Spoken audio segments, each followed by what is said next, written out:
Hi everyone, my name is Tony Arumire and I'm the founder of Business Analysis Mastery.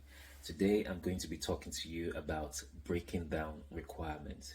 You see, a lot of times when you're working as a business analyst, one thing you'll come across is stakeholders who give you requirements that are vague, that are big, that it's almost impossible to achieve. And so, what you need to do as a BA is not just take those requirements, you're not packing it from somewhere, not just accept those requirements the way they are. You need to do a bit of work on those requirements. You need to analyze the requirements, you need to break them down.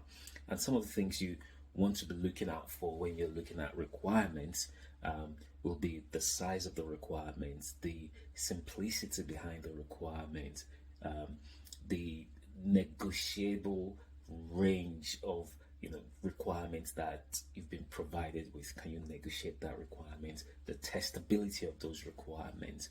And when you start to look at the different requirements that you get from your stakeholders and you start to use the lens of is it small enough, is it relevant to the project, can it be tested, is it negotiable, is it valuable, is it independent? When you start to look at the requirement from that lens, what you will then find is most of those requirements can be broken down further. And what do I mean by that?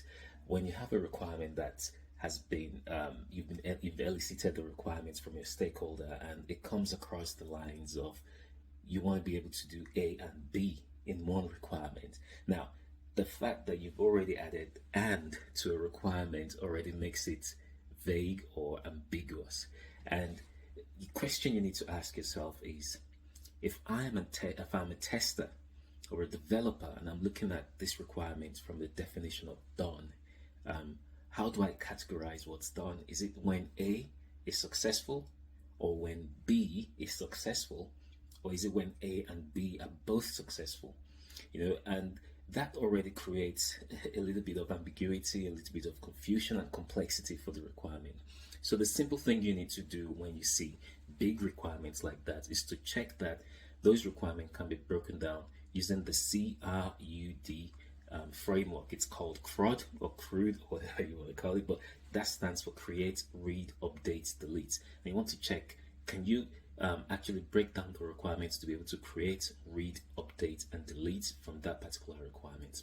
If you want to find out more about breaking down requirements, then I invite you to log in or follow bit.ly/BA Mastery. That's bit.ly/BA Mastery. And you learn all about how you can become an exceptional business analyst in as little as 90 days.